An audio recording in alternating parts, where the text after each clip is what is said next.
Thank you, everybody, and welcome to this special Zoom meeting of the Board of Trustees. Let's start with Ellen calling the roll.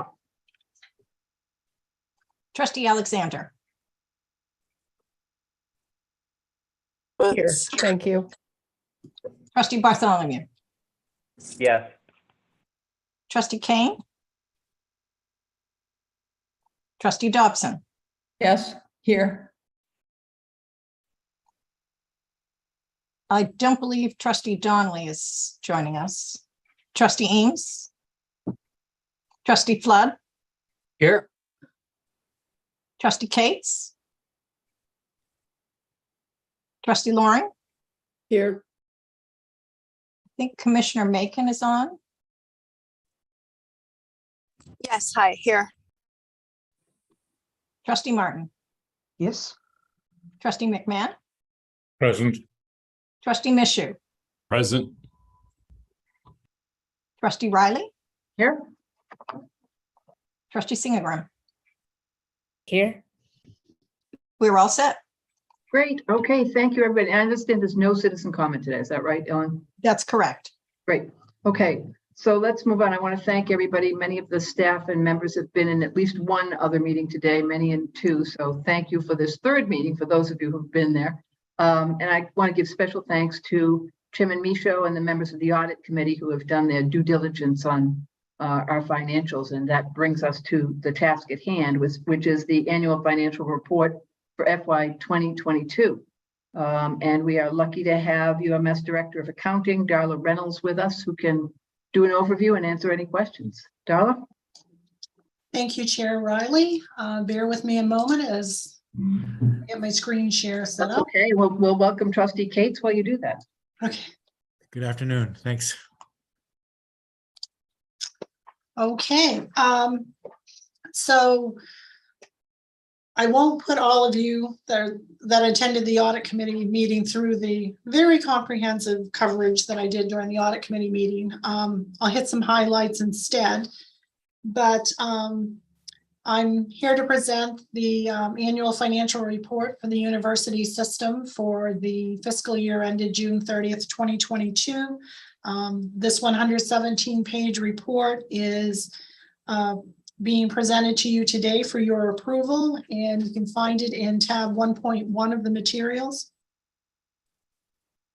Now, this is actually the same slide presentation that I used earlier, but I'm not going to cover all of these slides necessarily, but focus on the ones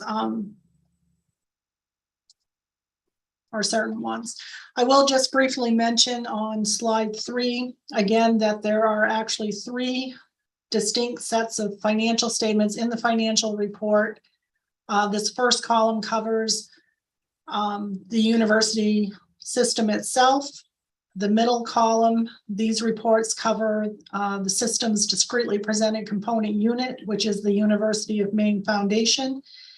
And then the third set is covers the university's fiduciary activities, which are monies that the university holds on behalf of several external parties. And the auditors do provide a separate opinion on each of these sets. Now, turning to page 4, we see the independent auditors report, and I'll note 2 things on this report is that the opinion is unmodified or a clean opinion. So definitely what we want at the conclusion of an audit. And the other thing that I would note is that the most current information included in the report for the component unit or the University of Maine Foundation is actually based on a 6-month period rather than 12. And that's because after last year's audit, management at the foundation made the decision to move the foundation's year end from June to December to better equip them to get their audit completed in time for inclusion in our financial statements.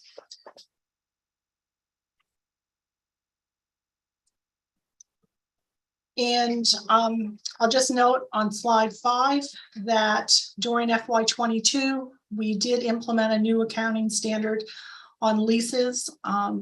That standard requires that all leases, whether the university system is a lessor or a lessee, that they include those leases here in the statement of net position.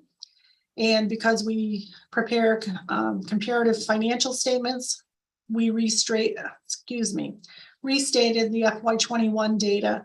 And this gives you an idea of the impact of that restatement. And if we look down at the bottom, we see that in the variance column that there was an impact of $1.2 million reduction in the university's net position related to this.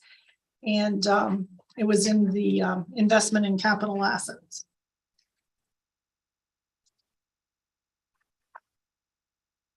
On page 6, we see the operating portion of the statements of revenues, expenses, and changes in net position, what we call the SHRECNIP.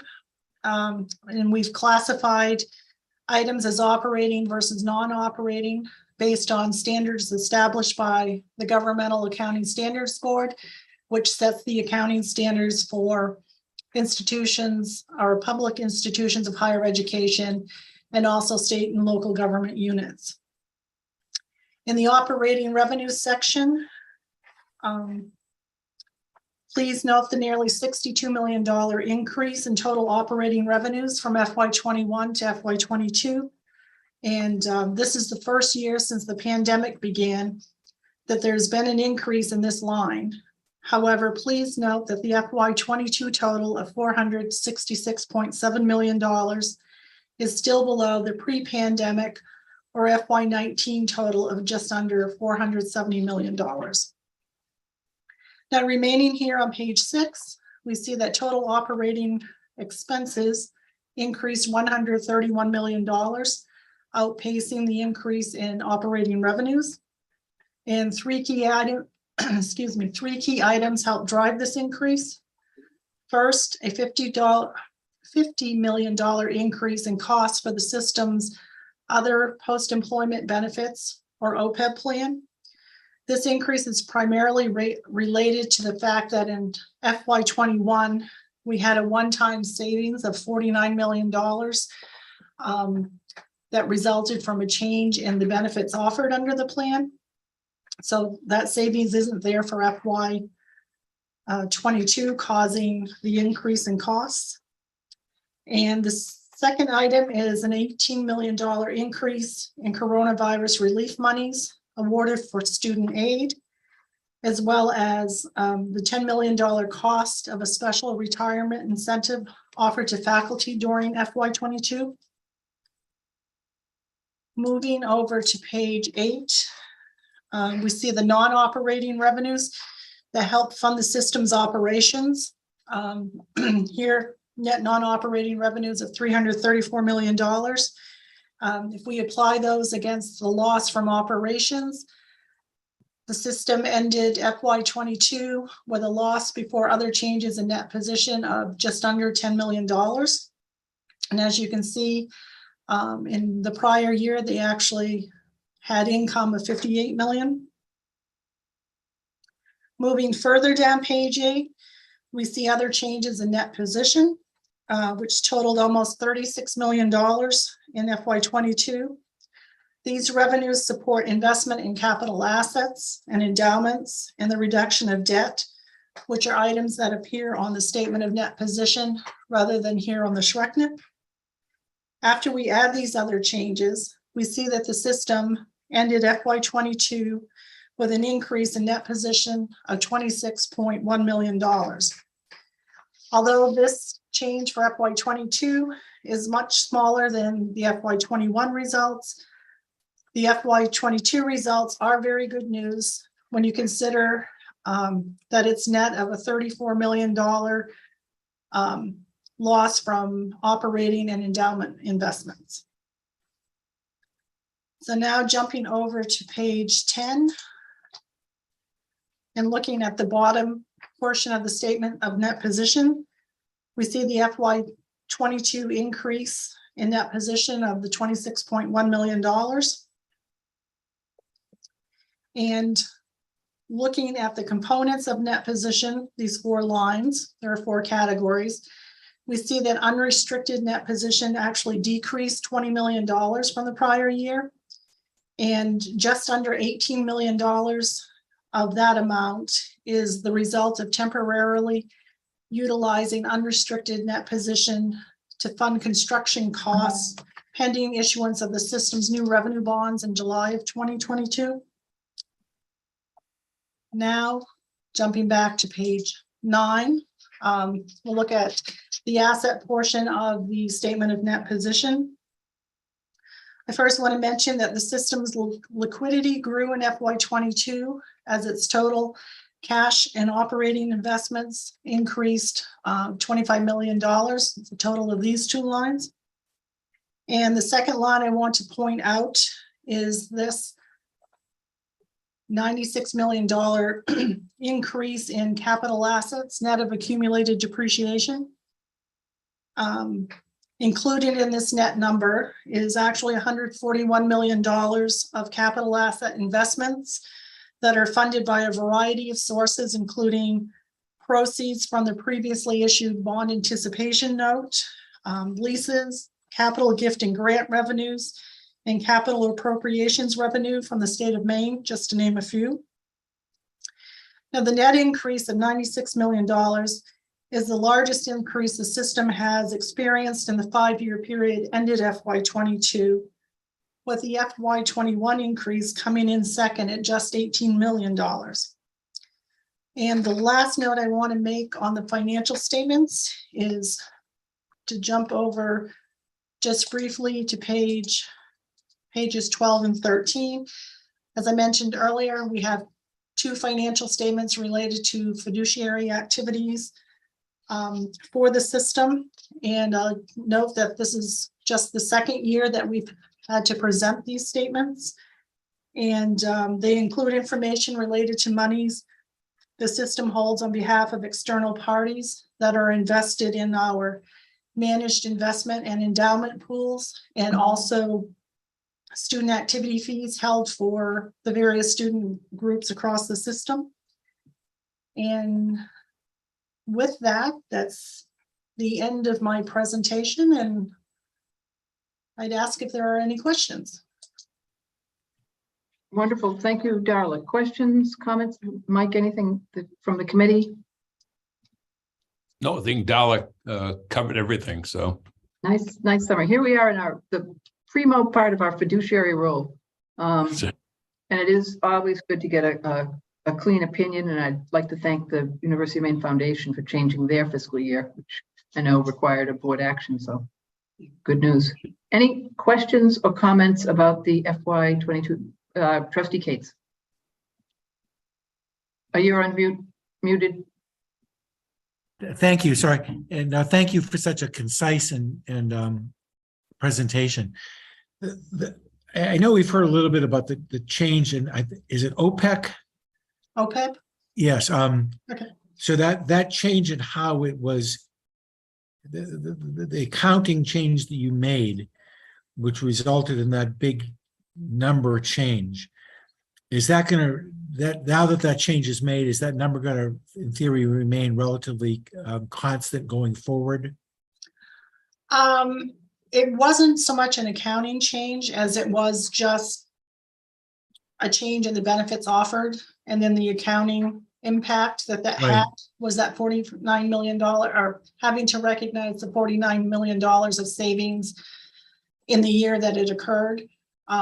There are certain other changes that can be made, and you get to amortize them over a period of time, but making a change in benefits offered is a change you recognize right then. But yes, in theory, things should smooth out and stop going like this. But I will qualify what I just said, depending on how the investment markets go, because they have an impact as well. They weren't the big driver this time. It was having the savings last year and not having it this year. But we do, as Linda explained at the audit committee meeting this morning, she projects what she thinks the investment earnings will be on the OPEB trust assets. And then you compare that with what actually happened. You actually get to spread that over a 5-year period, to get rid of some of that volatility. But we're hoping things smooth out now. Thanks a lot. Trustee Dobson. Thank you. My question is, well, I think I'm certainly not in a position to judge the numbers and expect and trust that they are accurate and have been reported well to us. My question is, did we expect that these financials would look the way they do? Were we hoping for better? Were we expecting worse, or is this about where we thought we would be? And do we have any other measuring tape that would show what a basis for comparison is? In other words, how are other public institutions doing relative to us? I can take a stab at that answer, wondering if Ryan wants to chime anything in on this. Certainly, our operations that the board sees on a regular basis, what we call our E&G operations and our auxiliary operations that that Ryan and others report on throughout the course of the year. That gives you some sense of how the year went. But there are many other pieces that get rolled in. So we have a lot of what we call restricted funds that they can only be used for specific things. And those are not necessarily in that snapshot. And so the results in the audited financial statements are not necessarily the same as what you're seeing on that, throughout the course of the year necessarily. I was very happy to see a positive change, simply because all year long, I knew the markets were really bad. Great, thanks, Darla. Ryan, or Yeah, just to build on the same points that Darla made.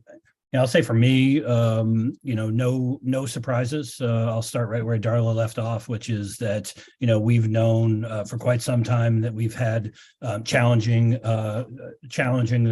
investment returns.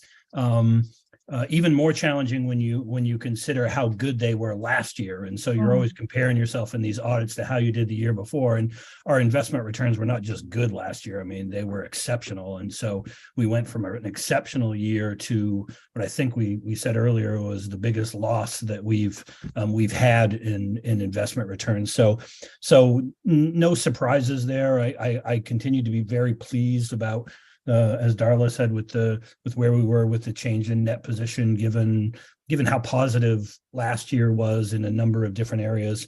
And then, as I mentioned at the audit committee, I always get excited. We do a lot of things and then we don't see the results for 4 and 5 years down the road. And so I was very encouraged in the net position document to see, the increase in state appropriation, the increase in state investment in our capital, both debt service and state bonds. We talked a little bit about the USM Career Center took advantage of that.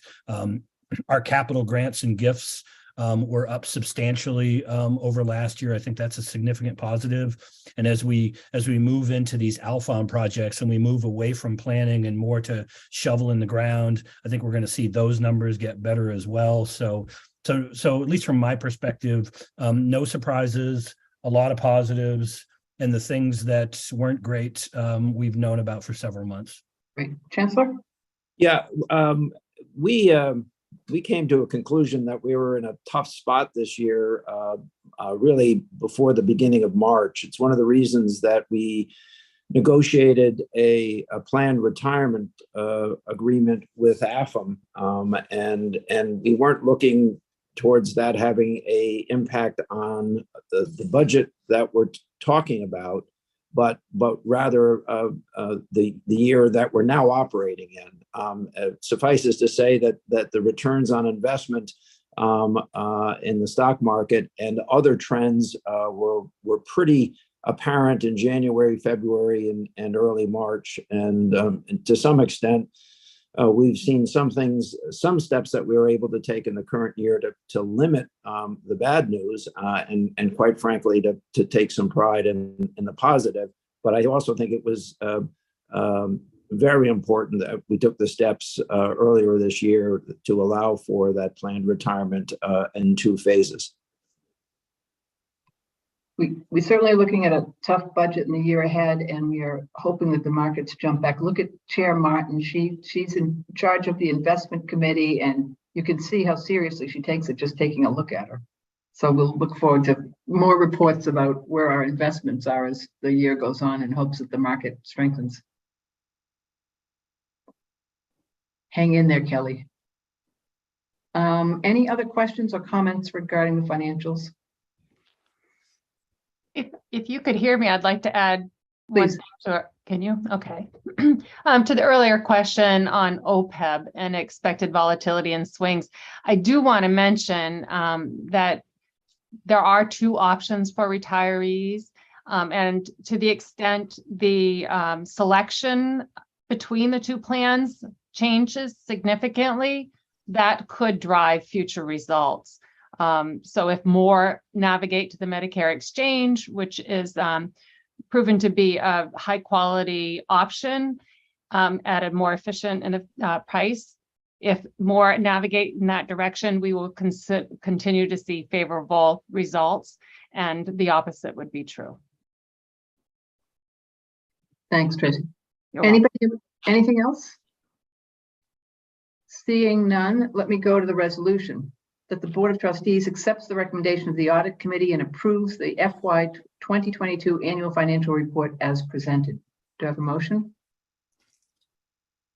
I so move. Moved by Trustee Michaud, seconded by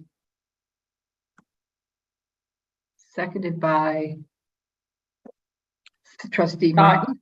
Trustee Martin. Any other discussion? If not, Ellen can call the roll. Trustee Alexander, Yes. trustee Bartholomew, Yes. trustee Dobson, Muted. Yes.